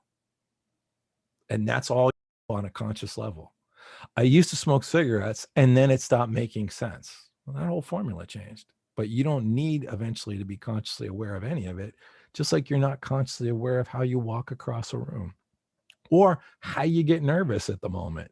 You're not consciously aware of that. Eventually, you don't need to be consciously aware of how to be confident. You just are. So you shift it. But knowing that and explaining it up front, it's a process. At first, it's going to be a big wow process because I'm going to teach you tools while I'm doing hypnosis with you and changing some stuff. Eventually, it's going to be mundane. And eventually, I'm going to be the one saying to you, hey, I don't know if you remember 2 months ago when we first met, but here's this guy. Here's this woman. Here's what you were listing were your issues. Which one of these are still your issues? And you're going to look at me and go, pretty much none of them. And I'm going to say, hey, do you walk around saying that all the time? All those issues are the past. I should feel good about myself. And they go, no, it's just who I am. And I'll say, you might want to remind yourself every once in a while that you had your moment in front of the cars, in front of traffic, and you stopped jumping and you mm, did something different. And mm. now you're a different person. Because I we forget. appreciate that. Yeah. Yeah, thank you. I So, think part of any change worker, if you're doing change, is to point out to people that change has occurred. Because a real change worker, what I call sprinkling magic dust, and you can do it, you do it at a coffee. You can do it anywhere. You can give someone, like, I know how to change somebody's self dialogue or shift through. I know how to do things that I can do something just walking and talking to someone for 3 minutes and they have a profound shift. They don't know I did it. They just know I feel better. Part of being a change worker, because that's sprinkling magic dust, and I love doing that. I love teaching people to do it. When people learn this, they start doing it to other people. They start learning a technique and using it, even in the civilians, as I call it, will be like, oh, my kid was doing this. And I said, hey, what are you saying to yourself? All that. But if I'm a change worker and you're coming to me for change, part of my job is, as I've helped you achieve the change, is to remind you that you've changed, to celebrate that you've changed, because pretty soon it'll become just like you're probably not really impressed, CK, that you can get up and walk across the room. Probably that you don't stop every time you do it and go, my God, that's amazing. I couldn't do that once. I used to fall down, I fall forward. Oh, my hands were all over the place. I was like, ah. Now I just get up. I walk across the room. Look, I can chew gum at the same time. This is amazing. You don't do that. Why? It's just how you are. Same thing with a client. They won't remember how effed up they felt when they got there because they don't feel it that way anymore. And part of my job is, one, to celebrate the change, but two, to keep them cognizant. You've done an amazing thing. Your journey has been heroic to get from here to here. Because that's another part about therapeutic work, is I think part of what we're doing is teaching everyone that they're a hero in their journey. That their fear or their phobia or their feeling is, I'm scared to get on stage, it seems silly. No, in overcoming that, you're slaying a dragon. That's your dragon. It's not my dragon. To me, it's simple to do that. I like doing that. But for you, that's death. You're confronting levels of fear.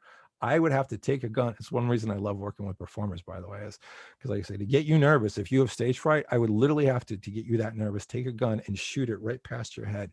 And you have to hear the bullet whiz by to get as nervous as someone with stage fright gets. You know what? I can't really do that legally with my clients. But if I know I'm getting you ready to get on stage, you're going to be pressure tested. And you're going to think when you're done, oh, that wasn't such a big thing, because you're going to forget the amazing level of fear that you used to have. And in doing that, you're not honoring the person that had the guts to say, I'm going to change this. I'm going to confront this fear. I'm going to go to somebody to get help. My little kid feels abject terror at the part of where I get on stage in front of people, and I'm going to do it anyway. I'm going to find out how to do it. To me, that's a hero. And people diminish how heroic they are in their lives. Like I said, am I someone with a mental illness who is damaged? Yeah. But am I also a heroic figure that at 7 years old was dealing with shit that people that are grown ass adults would just put a gun in their mouth because their body and mind are screaming, end it. And that makes me a really strong human. Is it, oh, that thing in the past that just, by the way, here's the funny thing. I tell that story because it really inspires people. I didn't know it was weird. I didn't know it was weird. The group that we're in, all right, that we know each other, there was a speaker who said, hey, turn to someone you don't know and tell them something that you think they wouldn't know about you. And just without thinking, I went, the first time I really was thinking about killing myself, I was 7. And they went like this. And in my head, the first thing I thought, is that really different for everybody? I thought everyone had that. Is that, I didn't realize. And then he was the one who said to me, I want to tell you something. That was so brave for you to say that. Everyone else was sharing these little, I am so impressed with that. He ended up becoming a client down the road because he's like, that's the fact that you were just so upfront about it. And to me, it was no big thing. It was just who I was. Yeah. My meaning. I had to actually have somebody else do the jaw drop for me to go, oh my God, that is a monumental thing to at 7 not make that decision when my brain was telling me and I hadn't even fully understood things in my life. And the world was still full of magic and dragons. I was literally 7. I didn't have logic and reason yet. And I still didn't do it. Yeah. I didn't know that until someone else pointed it out to me. It was just part of my journey. That's one of the reasons why, as a practice I take on now, if I see something from my awareness that someone's doing something that impressed me, that leaves me feeling inspired or motivated, or wow, what bravery or courage or willingness they just display to others, I'll be like, I just make a point to underline that. Hey, did you know that what you did? I really appreciate that. Yeah, you've done that with me, man. It feels good to have somebody notice you've done something well and honor it. And it's one of the things that impressed me about you, man, because we're all on our own spiritual journeys and they're different. We're different. I'm pretty out there and open and loud and whatever. I'm a guy from New Jersey, man. And you're quiet and thoughtful and more introspective, I think, probably. And you gave me a prepared list for the things that we should do to get on the tech, and I screwed the whole thing up and was like, can we just do Zoom? Because I know how to do Zoom, dude. I just get on and I start talking. That's what I do. I don't know from all that. We're very different. And yet we are both people on that journey to self, and we both bring different aspects to it. And you've told me, hey, there's something that resonates in the way you do some stuff I want to learn. And there's some parts about you that resonate with me, and that part that's like appreciative and that would reach out to someone. So let's actually jam a bit on Let's that jam. part. Yeah, let's jam on the technicality of that. Because to me, you are very similar to Joe Polish. You wear your wounds on your sleeve.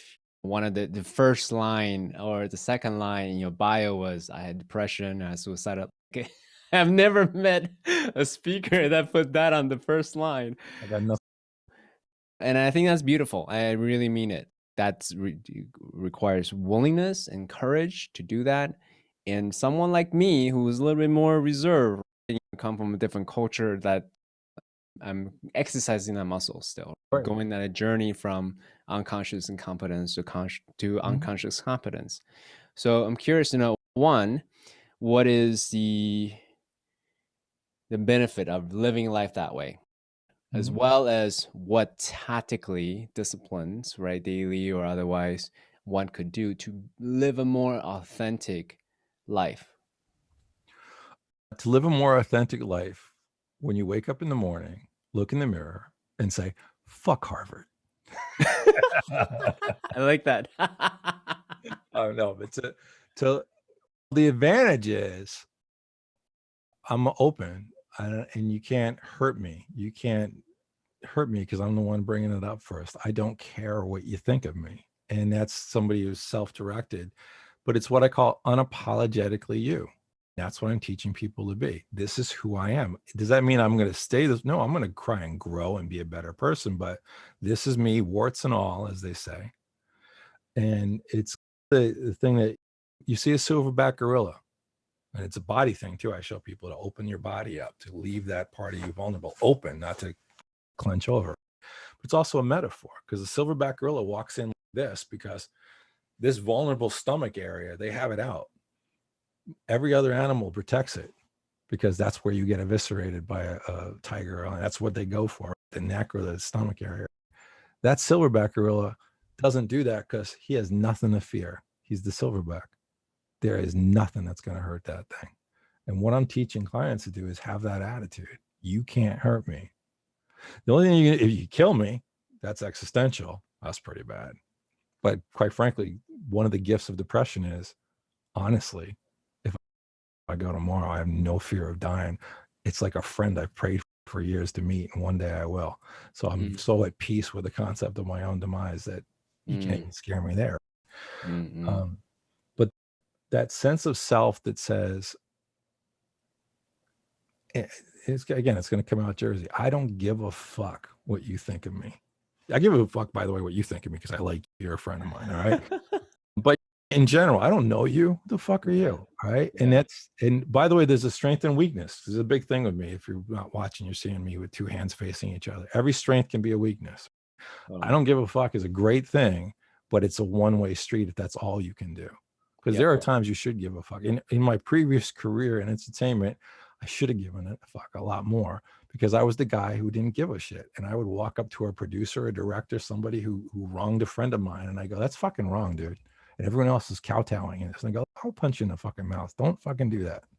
And therefore, they didn't even want to work with me because they wanted to work with those guys. And was I really up? Yeah, I was got to be the dude. But it didn't get me what I wanted. Strategically, I should have shut up and just maybe put up with it. Every strength can be a weakness. So the strength of unapologetically you is, yeah, I'm fearless when it comes to certain social things that most people get hung up on.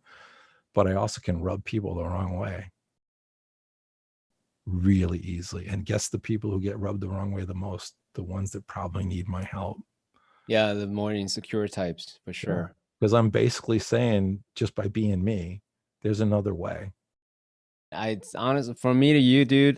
Just the way you are is super endearing, because as you say, you don't give a fuck, which I find it to be very freeing, because that means I can be myself around you, versus I have to be very civilized and be very delicate with my words, and that's just I'm okay.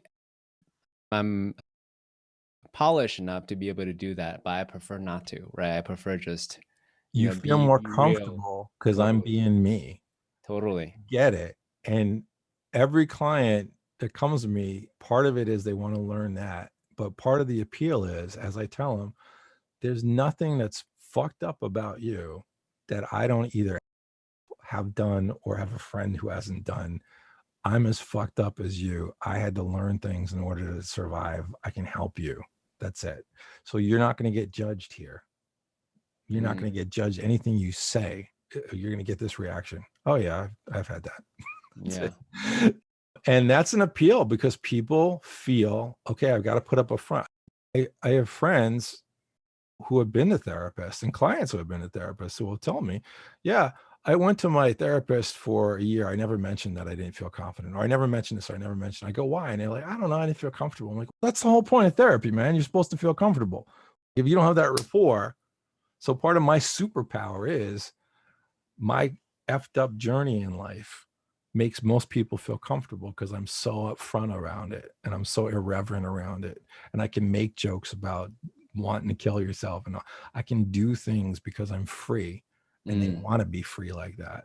So tactically speaking, seeing you, right, being a client of you, take your courses, so I get that. But on this podcast right here, right now, what would be one tactic or discipline one could take on to step on that journey to be more free? To I think the easiest thing to do And this is frustrated hypnotherapists that have come to me to learn, because I had a good reputation over time of teaching hypnotherapists and specializing in doing inductions and taking people into trance. And I had done stage stuff, so they want to learn that. And so I have a cachet, and they come to me. I'm the dude. They're going to learn from me.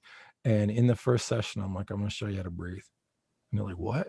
And they go, I know how to breathe. I'm going to show you how to breathe. And I was thinking of one specific one, and I'm like, it's pissing you off right now, isn't it? And she's like, yeah, I'm pissed. I'm here to learn hypnotherapy. I'm like, trust me, just breathe. She's like, I'm fine breathing. I'm like, trust me, just breathe.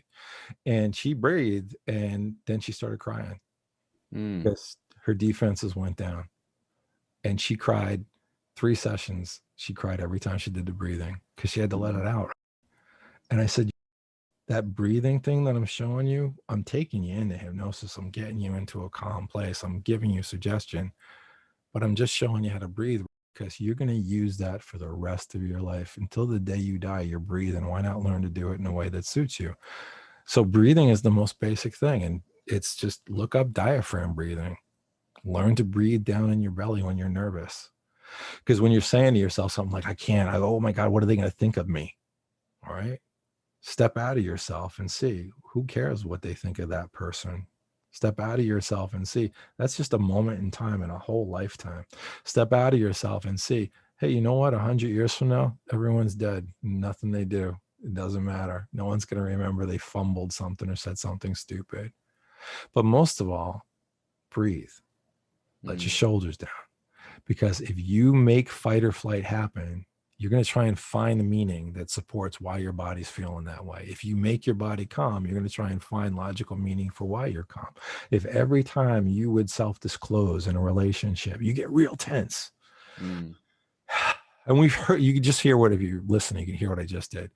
That moment where people give it up, they shift, they get real tense, and they, you know what it really is, and they tell you what they're really feeling. You can do that for yourself. You can learn to breathe in a way that allows your body to calm itself enough to realize this isn't a saber-toothed tiger in front of me. It's a human being I'm speaking to. It's a girl that I want to get to know. It's my husband. It's a teacher. It's just a human. Or, hey, you know what? Right now I'm in a job interview, and that means a lot because I want to get this job, but either way, I survive. So that breathing is part of it. Noticing what you're saying to yourself is part of it, because the first part is noticing. Before you can change it, you got to notice it. Most people don't even think that I talk to myself in my head. I had an experience. I went in during a bad depression back when I was first getting a handle on it, because I didn't always have a handle on it and know what was going on. And I had hit a point where I really needed help, and I was a mess. And I went in and they did an intake, and the doctor said, do you hear voices? And I said, of course. And he started scribbling on the board, right? And what I meant was, of course I hear a voice. And I said to him, and I go, I talk to myself in my head. Don't you do that? And he looked at me quizzically, because it was like, that's not how he defines it. I'm like, it's a voice. It's my voice. I'm talking to myself.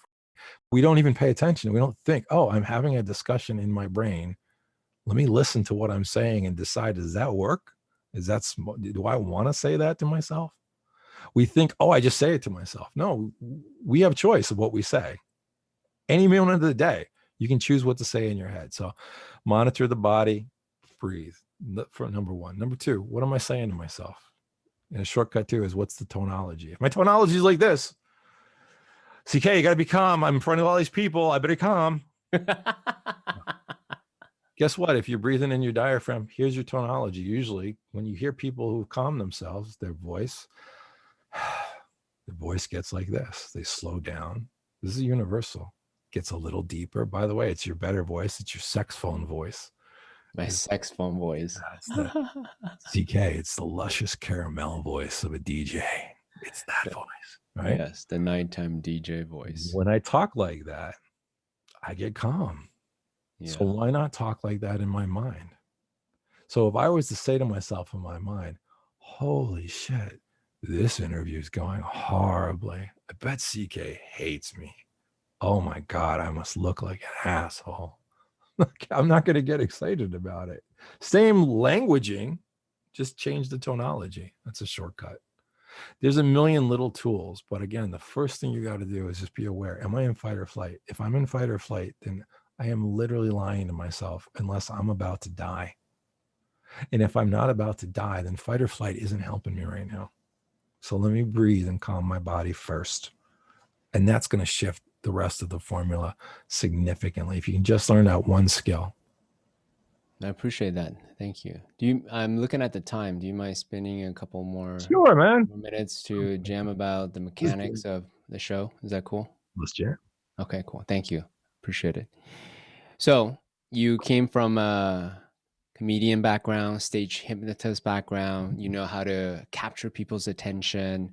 You're not doing it virtually. You know how to dive into deeper people's inner psyche. These are tremendous skills to have. I think, especially right now, post COVID, because now we're virtual. We need to, adapt new skills to capture people's attention in a Zoom or some kind of format. So knowing what do you think? Let's talk about the 80-20 principles or 80-20 Sure. skill. I want to learn from you. How do I capture people's attention?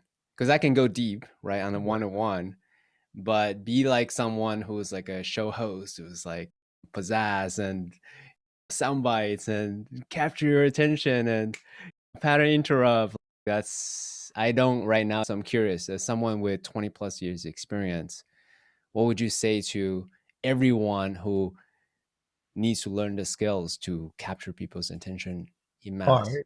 Let me give you my quick journey. 25, I started doing stand up.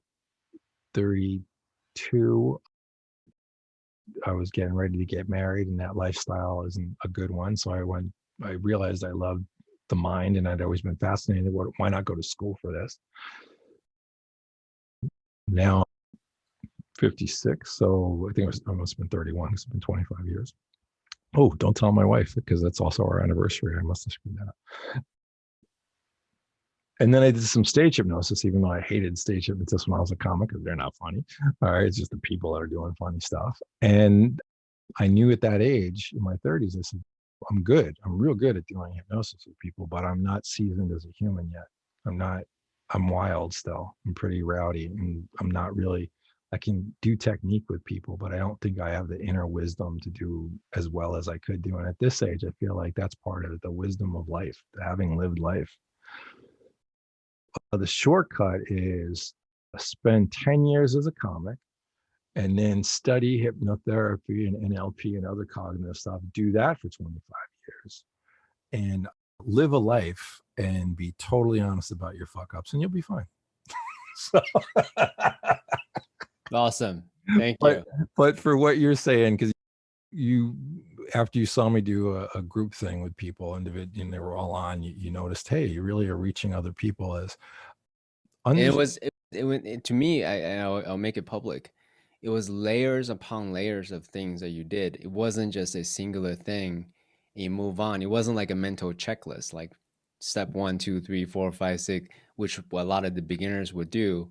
But you're like layers upon layers of things. I'm watching you like, wow, this guy, one, is a master of his own his craft, and two, he's doing it with a lot of compassion and making sure that people receive the gems. And if they don't get it, you move on to the next thing. And then that's another thing, right? Because I would be the person who, hey, wait a minute, that was a moment. I'm acknowledging you. So, anyways, So continue. know your skill set and have confidence in your skill set, and realize in a group situation, you're painting with a broad brush. You're not going to reach everyone, but always be talking to someone and be aware that while you're talking to that person, other people are making meaning. So that's the part. And by the way, this is unconscious competence. This is hard for me to explain because I've done it for so long. And as a comic, I learned a long time ago stage time, whether that's stage time of doing hypnosis with people, doing therapeutic interventions with people, stage time of anything. It's the stage time that makes you good. The more you do it, the better you get. You're seeing me after I've had 3 decades of experience in front of people and a quarter century of working with people. You're seeing a different me now. And a lot of it is unconscious. But that basic understanding that says if I'm in front of a group and I give If I'm in front of one person, I give them this much value. That's great. I'm holding my hands about 10 inches apart.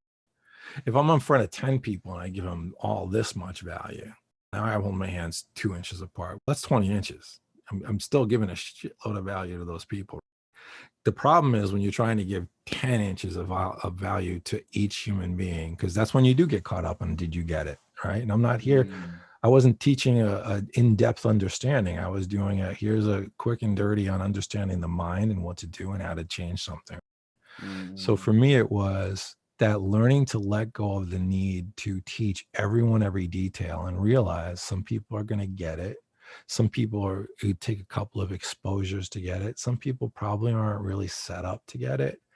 But the ones that you do reach, you can change their lives.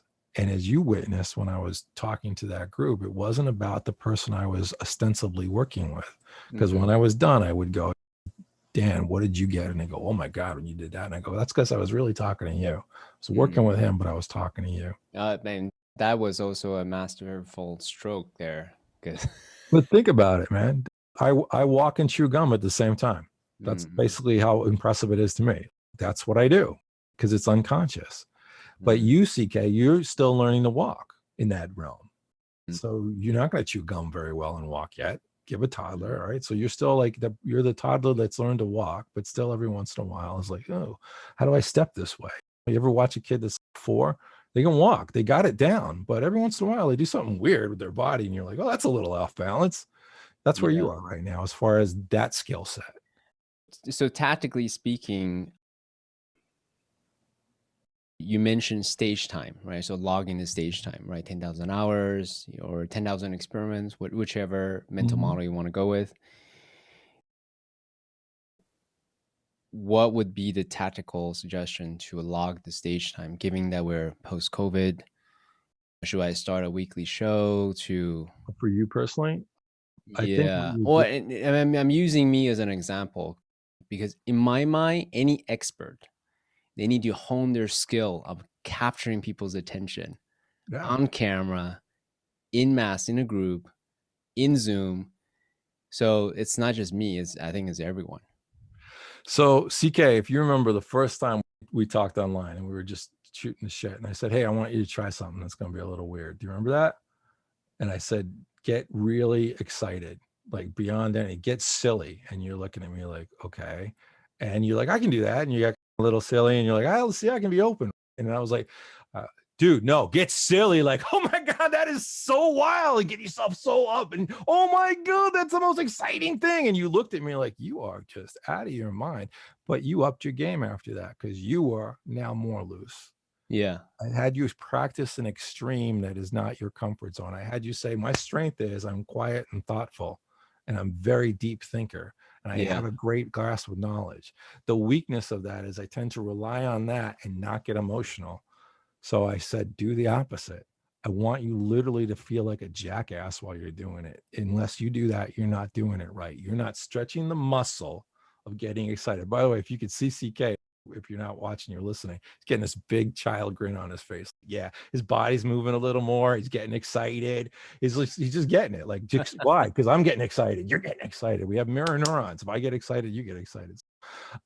By the way, great speaking skill. If you get yourself in the zone, you'll get them in the zone. So for you particularly, it's where's the weak point? Go overboard. Go way overboard and see when you're past the point of discomfort. So if it's speaking in front of a person, go speak in front of 10. And then speaking in front of one is not going to be that hard. Coming out of COVID, I think there's going to be a lot of social anxiety. I think eye contact is going to be weird because I don't leave the house because I have health issues. And the couple of times I have, I've noticed I'm not really looking people in the eye right now because they're all like danger and I want to stay away from everyone. I don't want to engage people. I'm just, let me go get my stuff. I'm going to leave. COVID's going on. Afterwards, we're going to have to get used to it. I'm real good at looking at a camera to the point where I sometimes forget to look at the client directly because I can see in my peripheral what I need to see. Even when you're in trance and your eyes are closed, I'm staring at the camera because that's the eye I'm looking at, right? It's going to be weird. So for me, what I'm going to do after COVID is I'm going to go out and I'm going to really practice looking people in the eye again because I forgot that skill. It's going to be odd to do it. The only two people I look directly in their eyes are my son and my wife, because they're the only two people I see in person for the last year almost. So that skill for me, and that's weird because I'm great at looking. I do eye contact wonderfully. I teach people confidence. That's weird to me to go, wow, that skill set's atrophied, and it's going to be a little odd and a little invasive to talk to people eye to eye. Another part of me can't wait because it's great to have that connection, but the little kid part of me is like, It's a new challenge. It's a new yeah, challenge. it's an old challenge. It's become new again over time. So for anyone, it's where's the weakness, and also what you're doing, man. I love podcasts because people can practice a skill set, and you're saying, oh, do I do a show? Do I do that? You're already doing a show. You're learning how to interview someone. You're learning how to let someone ramble on and then bring them back to point, which you've done numerous times with me so far.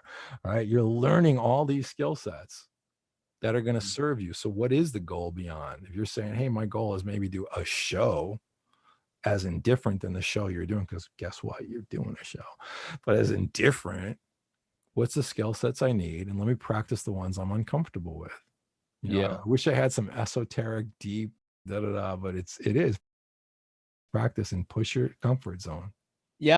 To be really frank, that this whole podcast journey it's been a godsend to me, and because that, as I was sharing the very beginning of our conversation, my curiosity was so intense for my parents and teachers, they had to shut it down. Mhm. And in my mind, I made it wrong. It wasn't until I found the Medium podcast. Now I can really go in deep to a mental geek like me, jam on some of the esoteric type things that a lot of people wouldn't be able to relate. And this gives me a creative outlet to really listen, but also at the same time hone the voice as well as recreate the other person as well. So here's the Great. strength, the CK strength. All those things are strengths, right? So then the question becomes, where's the weakness in it? What, where does relying on that become a weakness because I'm not developing this skill? So you are quiet, contemplative, a deep thinker, and you want to have deep discussions with people. All right. Those are 4 great points. Those are strengths. Where is that not maybe serving you? Where there's the opposite skill set. So for me, I can have that kind of conversation, but and these people might know because they're getting a little taste of me, I can be a total jackass. I can be the dumbest human in the room. I act like a child most of the time. Like I literally act like a 13-year-old when I'm amongst my friends, my close friends. Yeah. Know that I never am serious. I'm always joking. I make stupid jokes like a 13-year-old. Yeah. That's part of me too. But being able to say I can do both means I can do everything in between. Yeah, it gives you a full range of Right. expression and It's different neither tools for. extreme. It's never Yeah, the totally. extremes, right? Yeah. So for you, CK, hey, you got that one part that's great. If you're going to say, hey, as a podcaster, you're going to learn to loosen up over time. You're going to feel a Yeah. little more comfortable over time. Yeah. You're going to talk over people and do anecdotes a little bit over time and maybe throw your personality, or maybe you'll feel like I like to just be the guy that interviews quietly. But you'll develop the pieces that you were not using because this was identity. I am CK Lin. I'm an intelligent man. I am quiet. I am thoughtful. I am humble. I don't raise my voice. I don't sit there and do stupid shit in front of people. I certainly don't get excited in front of people like that. That's not what my culture taught me. My family taught me. That's not what men do. Whatever the fuck that message was, Yeah. it can limit you. So for you, for any of us, it's where's the point where I'm weak and how do I turn it into strength? No, I appreciate that. And definitely we're about to hit episode 100. So it's been 100 episodes so far. And it's been great. And then the more I do it, the more relaxed, right? Because now I I'm didn't know you moving. did 100. Yeah. Yeah. Wow. You're going to be probably 110 by the time this thing published. So 100 plus, and it's been really great. And I get to walk that path of unconscious competence to unconscious incompetence to unconscious competence. When's the last time you looked at one of the first couple of episodes that you ever did? Oh my God. It's been a while. It's been a while. I All right. actually So cringe. I cringe when here's my suggestion. I think you should listen to one. I'm certainly going to jump on one of them and say, Because again, it's not about cringing, oh, I'm so bad. It's about saying, wow, I really wasn't good at that. Look at me now and how much I've improved. And knowing that, hey, episode 200, I'm looking at this episode and going, God damn, I had a lot to learn. That's the part, right? That's the part where your brain gets, oh, there's a progression. I got to honor the fact that I'm incredibly better than I was. That implies that as long as I keep doing it, I get even better. So if I Yeah. think I'm at this level and I look at myself back then, I'm like, God, I was in the basement. That means I'm going to get to the next level because all I did was I practiced the skill set and I got better at it. So you can look at that and be embarrassed, or you can look at that with a big ass smile on your face and go, my God. I appreciate that. I appreciate the reframe. Last question. You're taking people from anxiety to confidence, and Mhm. effectively, what we're describing is so far over in many different ways is the different path from unconscious inconfidence, right? Embarrassment, anxiety to confidence. So paint a picture for us. What's confidence like? How do you know when someone has confidence? How do you describe it? What's the experience of it? You can use yourself as an example. You can use your client's words as an example. Paint a picture for us. What is being 100% confident? All right. Let me ask you a question, an imagination exercise. All right. There's two guys. They both walk into a room full of people. They both look like you, whoever you are out there in podcast land. One of them is extremely confident, and one of them is totally self-conscious. How do you know? Because we all get it. We all know what someone who's confident looks like. We all know on an unconscious level. That's the great thing about truly being confident. People get it. Just like they say about getting back to the martial arts. The way somebody who knows they can kick your ass carries themselves is different than someone who thinks they can kick your ass or hopes they can kick your ass, because those are the loud ones. Those are the mouthy ones. Those are the ones with something to prove. The professionals, they just know if you do something, I'm going to kill you and nothing's going to stop me. And therefore, they just walk through the world so confident. They're the silverbacks. So you've been confident. There's times you walk in a room, maybe in certain aspects of your life, probably having to do with your intelligence and learning and things like that, where you've walked in a room and realized, yeah, I'm feeling really good. You probably stood differently. You breathed differently. Your voice was a little deeper. Those are the externals. You're a little smoother and slower in your movements. There's a grace to it. Those are all things you can notice on the outside. On the inside, your voice is calm, just like my voice got calm. You're seeing good things happening. You're realizing that fears and stuff are just an imagination exercise and they don't serve you. And you're able to just step out and realize, I'm just walking into a room for 10 people. Who cares? And on the deepest level, you accept yourself. You realize I'm safe right now. Because again, we confuse discomfort with existential level danger. There is no danger of me to walk in a room of 10 people unless those 10 people have really serious ill intent and are armed, in which case I should probably not walk into that room. I have choice. I don't live a lifestyle where I'm in danger for real. I think 5 times in my life where I needed that adrenaline pump to stay alive. And if I didn't have it at that moment, I wouldn't be here. Every other time, I was just using up energy needlessly and getting nervous and getting scared and getting unconfident. How you walk, how you talk, there's all those indications. You get it when you see someone who's confident. Like I said, as soon as I asked you, you had a different CK image, the one who's confident, the one who's not. So let me ask you this, man. What'd you notice when you looked at the confident CK that you didn't notice when you looked at the self-conscious CK in that little imagination exercise? What was different? How do you know one's confident? Yeah, I think the silverback gorilla image that you used, it's is apt. It's beautiful. Essentially, walking with that swagger, Mhm. right? Breathe, relax, and the gorilla doesn't need to say much of anything. because he's not insecure about himself. He doesn't need to make the others know that he's a silverback. It's obvious that he's a silverback, and he just be relaxed and exude that confidence. And the difference is very subtle, right? The Let me give you a metaphor that you might have heard. It was attributed to a Chinese emperor or something like that, a martial artist. And it was, this man came to challenge the man who was the greatest martial artist in the world. And he boasted and he said, I can kill a bull with one hand. I can break rocks with my elbow. I can do all these things. He talked about all his accomplishments that he could do. And the other guy said, really? I can break a grasshopper's leg. I can do that. All these little things. So how are you the greatest martial artist? So he goes, oh, I'm not.